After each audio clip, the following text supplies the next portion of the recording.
नमस्कार, बहुत बहुत स्वागत है आपका हमारे चैनल में। मैं हूं आपके साथ श्रुति। केरल की नर्स निमिषा प्रिया यमन में अपना मेडिकल क्लिनिक खोलने के लिए गई थी, लेकिन अब वहां की अदालत ने उन्हें सजाए मौत देने का फैसला लिया है। आखिर निमिषा ने ऐसा क्या किया? क्यों एक भारतीय महिला को विदेशी सरजमीन पर फांसी की सजा दी जाएगी? चलिए बताते हैं। सोशल मीडिया पर इन दिनों एक नाम तेजी से वायरल हो रहा है। वह नाम है निमिषा प्रिया। निमिषा केरल की रहने वाली एक नर्स है जो यमन की जेल में इस वक्त बंद है। जानकारी के मुताबिक निमिषा को 16 जुलाई को फांसी दी जानी है। उन पर एक यमनी नागरिक की हत्या का आरोप है। यह मामला काफी सालों से चल रहा है, लेकिन आखिरकार यमन के राष्ट्रपति रशद अल अलीमी ने उनकी मौत की सजा पर अंतिम मुहर लगा दी है। चलिए सिलसिलेवार तरीके से बताते हैं इस बारे में क्या कुछ जानकारियां हैं। सबसे पहले इसे हम कानूनी दांवपेच से हटकर समझते हैं। निमिषा विदेश में एक सपना लेकर गई थी, अपने दम पर कुछ बनना चाहती थी। उन्होंने यमन में मेडिकल क्लिनिक खोलने का सपना देखा था और उसे बखूबी पूरा भी किया। लेकिन यह कहानी यहीं खत्म नहीं होती। यहाँ से निमिषा की उलझन की शुरुआत होती है। क्या है पूरा मामला? निमिषा की मुलाकात यमन में रहने वाले अब्दोदो मेहदी से होती है।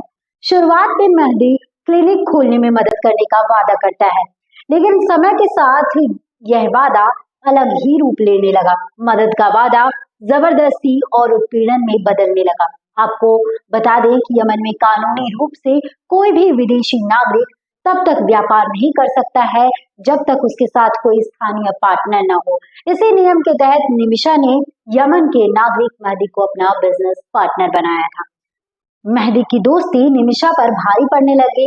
मेहदी न सिर्फ उसे परेशान करता था, बल्कि जबरदस्ती खुद को उसकी दूसरी पत्नी घोषित करने में लगा हुआ था।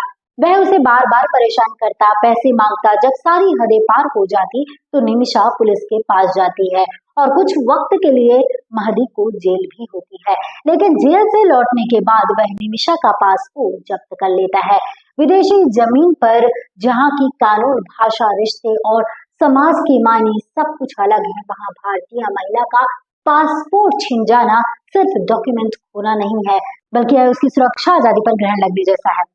पासपोर्ट ना होने का मतलब आप बेहतर समझते होंगे। जैसे बिना पासपोर्ट के वह अपने देश नहीं लौट सकती, वह कानूनी मदद नहीं ले सकती। उसे हर वक्त यह डर सताए कि अगर किसी ने उसे पासपोर्ट मांग लिया तो वह खुद को कैसे साबित करेगी। जानकारी के मुताबिक निमिषा विदेशी सरजमीन पर किसी से भी मुकाबला करने में सक्षम नहीं थी, तो उसने पासपोर्ट वापस लेने का एक अलग तरीका निकाला। निमिषा प्रिया ने मेहदी को बेहोशी का इंजेक्शन दिया। निमिषा प्रिया ने मेहदी को बेहोशी का इंजेक्शन दिया, लेकिन यह बेहोशी से कहीं आगे बढ़ गया। इंजेक्शन की डोज ज़्यादा हो गई और मेहदी की मौत हो गई। इसके बाद जो हुआ वह चौंकाने वाला और वाकई भयावह है। मेहदी की मौत के बाद निमिषा ने अपने ऊपर मंडराते खतरे को देखते हुए बॉडी को ठिकाने लगाने की योजना बनाई। उसने अपनी यमनी सहयोगी हनन के साथ मिलकर शव को ठिकाने लगाने की कोशिश की।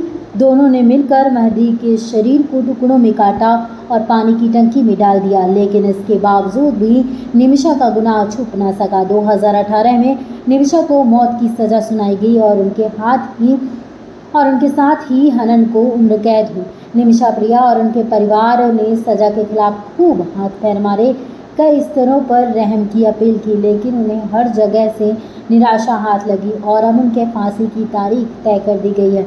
16 जुलाई को उन्हें फांसी दी जाएगी। इस तरीके से अब भी बच सकती है निमिषा प्रिया। आपको बता दें कि यह तो साफ है कि यमन का कानून अपनी सख्ती के लिए जाना जाता है, लेकिन फिर भी रास्ता है जिससे निमिषा की जान बच सकती है। ब्लड मनी, जिसे दियात कहा जाता है। इस सिस्टम के तहत अगर पीड़ित परिवार मुआवजे की रकम लेकर दोषी को माफ़ करने को तैयार हो जाए तो मौत की सज़ा को रोका जा सकता है। निमिषा प्रिया ने जो किया वह इंसानियत, कानून और नैतिकता तीनों के हिसाब से गलत था, इसमें कोई दो राय नहीं है। लेकिन क्या हमें सिर्फ उसे अपराध को देखना चाहिए या अपराध किन हालातों में किए गए हैं उसे भी समझना चाहिए। आखिर कौन सी ऐसी वजह हो गई थी कि एक पढ़ी लिखी महिला ऐसा करने पर मजबूर हो गई? निमिषा प्रिया ने जो किया वह गलत था, लेकिन उसके पीछे का डर, घबराहट और अपनी जान बचाने की कोशिश को पूरी तरह से अनदेखा करना भी शायद ठीक नहीं होगा, क्योंकि वह लगातार परेशान थी। उसने पुलिस कंप्लेन भी किया था। अगर आपके साथ अनजान शहर में भी कोई ऐसा करे तो शायद आपको सारे रास्ते बंद नजर आने लगेंगे। वह तो फिर भी सरहद पार थी।